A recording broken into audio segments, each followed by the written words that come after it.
antara klan di Trafalgar di Waterloo dan Marshal di Leeds masih berlanjut. Sejarah Kuma juga diungkapkan dan ternyata dia bukan manusia biasa. Selain itu, Dr. Vegapunk juga mengetahui kematiannya sudah dekat. Nah, penasaran banget kan sama chapter 1064 ini? Sebelum Layla Story mereview chapter 1064, terima kasih buat Storyers yang sudah follow Layla Story. Buat yang belum, pencet tombol follow dan next sekarang ya. Cover story lanjutan dari Jerma Double Six menunjukkan Van Augur dan Kusan, kru dari Blackbeard Pirates. Ini Layla Story gak nyangka sih, karena Kusan aka Aokiji ini dulunya sebagai aliansi, dan sekarang telah menjadi kru dari bajak laut Blackbeard. Apa Aokiji jadi kapten Titanic ke-10? Cerita berlanjut di mana Law menyerang Blackbeard menggunakan teknik awakeningnya, dan dia mengamputasi Stronger. Blackbeard menyadari juga kalau ini teknik awakening karena dia belum pernah mendengarnya. Law meminta Hakugan untuk menyemplung polar tank dan meminta Sachi dan penguin ke laut alias nyemplung. Hakugan ini kru yang memakai topeng ya Storyers. Ini kerjasama antara kru yang mantap nih. Tapi memang Law taktiknya juga bagus dan gak ada bakat Senju kita yang selalu out dari rencananya. Dokyo mengira Stronger sudah mati karena terkena amputasi dari Law, dan dia melemparkan apel yang bisa meledak. Apel ini seperti yang digunakan saat Jaya saat Dokyo memberikan Luffy apel. So, Dokyo masih menggunakan cara yang sama untuk menyingkirkan lawan. Sachi langsung meminum air dan menyemburkan ke apel itu, dan apel tersebut meledak di udara. Ini pertama kalinya ditunjukkan kemampuan dari kru milik Law.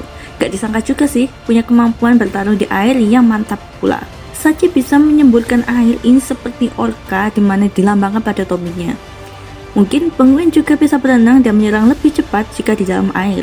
Sachi juga bilang kalau dia dibesarkan di pelabuhan yang dingin yang ada di North Blue, jadi jangan remehkan dia.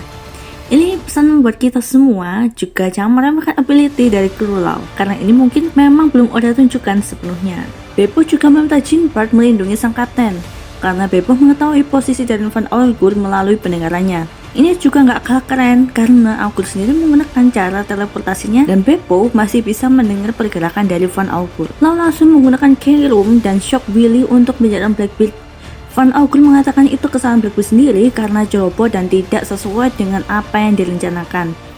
Memang ini hal juga disebutkan oleh Shirohige di mana kelemahannya terlalu percaya diri dan ceroboh. Van Augur meminta lebih baik mundur, tapi Blackbeard gak mau karena dia ingin mendapatkan salinan Road Poneglyphnya. Law mengatakan para eksekutif dari Blackbeard semuanya memakan Devil Fruit, sehingga kelemahannya adalah air laut. Sepertinya Law juga merencanakan agar Sachi menyemburkan air laut ke arah Blackbeard agar tubuhnya melemah. Tapi Blackbeard bilang daripada dilihat kelemahannya, kenapa tidak dilihat keuntungannya. Menurut Layla Story ada benarnya juga sih. Dia bisa memaksimalkan potensi dari Devil Fruit-nya itu. Terlebih lagi, Blackbeard ini termasuk percaya diri dengan menggunakan Devil Fruit-nya. Pasti bisa mengalahkan musuh dengan mudah, apalagi saat ini dia memiliki 2 Devil Fruit. Dan seperti biasa, Blackbeard terlihat mudah dikalahkan di awal yang sudah ditunjukkan saat duel dengan Ace dan dengan Luffy. Yap, Blackbeard mengeluarkan Black Vortex, di mana ini teknik terakhir yang dia gunakan untuk menangkap Ace, Luffy, dan buah Hancock sebelumnya. Di sini wajah Law mulai terlihat panik, tidak seperti di awal-awal. Karena dengan teknik ini, Blackbeard bisa menarik lawan yang menggunakan Devil Fruit dan mencengkramnya.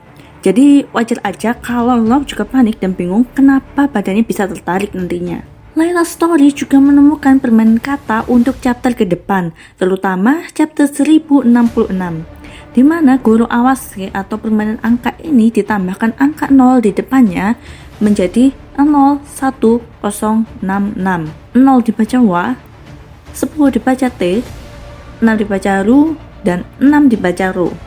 Jika digabung menjadi Waterloo, atau dalam bahasa Inggrisnya Waterloo. Apakah lo akan kalah di chapter 1066? Layla Story akan bahas di video selanjutnya ya. Dan ini juga patut dinanti-nantikan sih. Kru dari Blackbeard lainnya kaget karena kapal mereka juga terguncang hebat dan mereka tidak percaya kalau kru dari Law ini hebat juga bertarung di lautan. Layla Story menduga ini efek serangan dari Sachi dan penguin. Tapi kru dari Blackbeard masih percaya kalau ini akan segera berakhir dan dimenangkan oleh Blackbeard. Puding yang disandra mengatakan kalau Mama masih hidup, mereka nggak bisa berbicara dengan bangga seperti itu. Kru yang menjaga puding bilang, orang yang dilawan oleh Blackbeard adalah orang yang membunuh Big Mom. Dan jika terus menempel dengan legenda tua itu, bagaimana bisa mereka menuju era baru?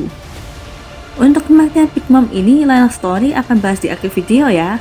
Tapi di sini kita ditekankan lagi kalau kita berada di final saga dan kita akan menuju era baru itu.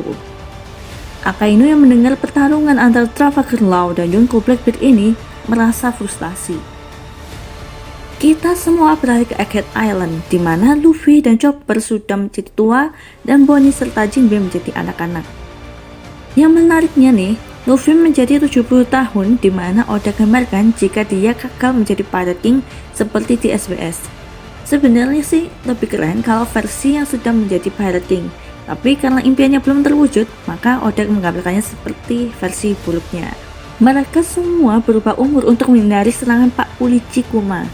Luffy mengatakan kalau pasifista Kuma sudah berjalan dengan lambat, tapi Luffy meminta dijadikan umur yang lebih baik karena dia kelelahan. Luffy mengatakan kalau dia itu paham perasaan Bonnie, tapi namanya pasifista, ya tetap pasifista. Kalau tidak diserang, nantinya dia bisa mati. Tapi menurut Light Story memang benar jika diubah ke umur 70 tahun yang lemah. Karena Light Story juga teringat nih dengan kejadian Luffy yang menghajar Vivi, karena Vivi juga tidak ingin orang yang dia sayangi mati.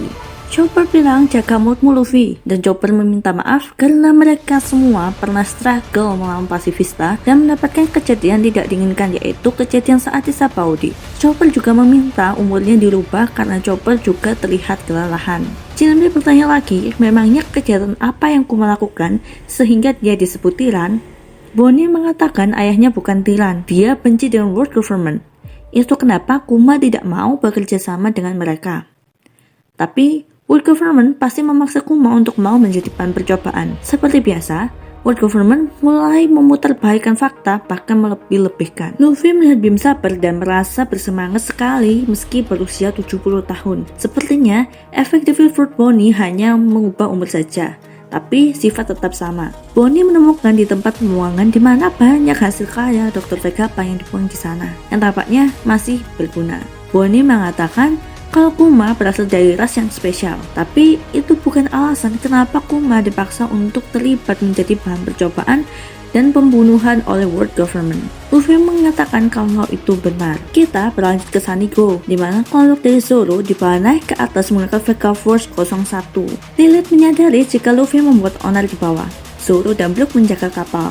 Zoro bilang dia tidak percaya dengan Lilith. Memang ulah dari Lilith ini membuat Zoro curiga dan berjaga-jaga. Jika ada sesuatu, dia pasti akan siap menyerang. Suasana di atas seperti di Scapia, di mana di situ ada pulau awan dan lautan awan. Lilith mengatakan mereka membuat replikanya. Jangan-jangan Dr. Vegapunk ini memang berasal dari ras bulan, karena di chapter lalu seperti yang Light Story jelaskan di video sebelumnya, hal yang dia Chopper seperti automata yang ada di bulan. Lilith meminta mereka berganti pakaian seperti peneliti di sana. Semuanya mengenakan pakaian futuristik kecuali Sanji. Jangan-jangan nanti dia juga disuruh bayar atau dituduh mencuri sama seperti kelompok Luffy. Kita berlanjut di mana Saka berbicara dengan Dragon. Saka mengatakan seorang jenius mengetahui masa depannya juga. Saka bilang jika dia akan segera mati. Dragon bilang jangan bercanda, tapi Saka bilang oleh karena itu aku ingin memberitahu kamu Dragon. Nah, kira-kira apa yang dibicarakan Saka ini? Apa ada hubungannya dengan Kuma? Ataukah memang mengetahui jika dia diincar oleh pemerintah dunia? Nah, sekarang kita ke analisis sedikit nih. Puding mengatakan Big Mom sudah mati. Seperti yang kita ketahui, Big Mom masuk ke dalam magma akibat serangan terakhir dari Kid dan Law. Tapi sepertinya Puding hanya menduganya saja karena Big Mom tidak kembali ke Totolan. Kenapa? Hal ini dijelaskan oleh King Bomb, di mana anak-anak dari Big Mom tidak ada yang memiliki Viv record dari Big Mom. Karena cover story ini berjalan sesuai dengan timeline cerita di chapter, berhubung di Wano ada beberapa kali time skip, maka cerita di cover timelinenya tidak sejalan dengan yang ada di chapter lagi. Jadi Big Mom sudah masuk ke dalam magma kurang lebih hampir 2 minggu. Dan ini juga bisa menjelaskan kenapa Van Augur juga sudah ada bersama dengan Blackbeard saat ini. Membahas mengenai Big Mom juga mengumpulkan manusia dari berbagai ras, di mana Pigman masih kurang 3 ras lagi untuk dikumpulkan. Yang pertama adalah raksasa dari Elbaf, kedua Lunarian, dan ketiga adalah ras yang dimiliki Kuma yang namanya masih belum disebutkan. Menurut kata-kata Pony, tidak mungkin World Government ingin membunuh Kuma hanya karena rasnya saja. Tapi ini mengingat ras Lunarian pada King, mereka juga diburu oleh World Government, bahkan dihargai 100 juta beli jika mengetahui di mana mereka berada. Yang kita ketahui, Lunarian ini juga dikenal sebagai dewa dan tempat tinggalnya berada di Redline sebelum Marijoa ada. Bahkan King atau Albert juga dijadikan bahan uji coba Vegapunk yang saat ini berkembang menjadi Seraphim. Karena daya tahan fisiknya Albert juga di atas rata-rata. Dan juga proyek gigantisme juga mengarah ke ras raksasa Elbaf yang juga terkenal dari kekuatannya. Ini menjadi masuk akal kalau Kuma diburu dan dijadikan bahan percobaan sama seperti King. Bahkan, mungkin juga Kuma ada satu-satunya survivor di rasnya. Dan menariknya lagi, Elbaf dan Lunarian berhubungan dengan kerajaan kuno dan Joy Boy, di mana ini juga memungkinkan ras dari Kuma juga dihabisi karena berhubungan dengan kerajaan kuno. Dan mengatakan kalau Kuma adalah raja yang tiran dan jahat. World Government yang bermain kotor ini juga pasti mengancam Kuma, mengancam akan melakukan hal-hal yang buruk ke orang-orang di sekitarnya. Maka, dia mau dijadikan bahan percobaan oleh Dr. Vegapunk. Yang alasannya Kuma mau dibunuh bukan karena rasnya saja, tetapi karena berhubungan dengan kerajaan kuno. Sepertinya, Egghead Island ini menjadi pembuka awal mengenai kerajaan kuno yang sudah pernah disinggung sedikit oleh Clover. Tapi, yang menariknya lagi, Dr. Vegapunk ini sepertinya juga berada di dua arcade yang berbeda, yaitu World Government dan Revolutionary Army. Dia mau gabung ke World Government agar dia bisa mendapatkan dana untuk penelitian. Tapi, juga berhubungan ke Revolutionary Army karena dia juga tidak suka dengan World Government. Di mana Dr. Vegapunk ini juga mempunyai impian menciptakan dunia yang damai dengan bantuan sainsnya. Karena secara tidak langsung Dr. Vegapunk membantu menjaga Sanriku saat time skip, di mana itu merupakan permintaan terakhir dari Kuma. Karena jika tidak mendukung Revolution Army, pasti Dr. Vegapunk tidak mau melakukannya dan membiarkan Sanriku dirusak oleh orang lain. Selama ini Revolution Army juga mendukung Straw Hat Pirates itu sendiri secara tidak langsung. Mulai dari Dragon yang menolong Luffy saat di Lockdown, Ivankov dan Inazuma membantu Luffy saat Impel Down dan Marineford, bahkan Ivankov sangat mendukung Luffy. Revolutionary Army yang membackup pertarungan Luffy versus Doflamingo di Dressrosa, bahkan Kuma memastikan mereka agar mereka bisa menjadi lebih kuat saat di dunia baru. Saka sendiri memiliki ketertarikan dengan Straw Hat Pirates. Saka sendiri bilang kepada Dragon jika dia akan segera mati. Kalau ini berhubungan dengan CP0, Sorry berpikir jika Seraphim yang dibuat oleh Dr. Vegapunk memiliki kamera dan bisa mengetahui aktivitas apa saja yang dilakukan oleh Seraphim, bahkan mengetahui pembicaraan yang ada di sekitar Seraphim. Yang pasti keren banget nih. Karena Dr. Vegapunk ini juga orang jenius, dan seperti kata-katanya, dia bisa mengetahui masa depan. Jadi secara diam-diam, Dr. Vegapunk mengawasi pergerakan Marine dan World Government. Jika memang benar penyebabnya adalah CP0, maka Dragon tidak segan-segan menuju Egghead Island dan membantu Dr. Vegapunk melawan CP0. Dan di Egghead Island juga ada Straw Hat Pirates. Ini bisa jadi aliansi pertama Straw Hat Pirates dengan Revolutionary Army untuk melawan CP0, serta mengembalikan ingatan Kuma. Dan jika memang beraliansi, ini juga akan menggambarkan dunia One Piece sih.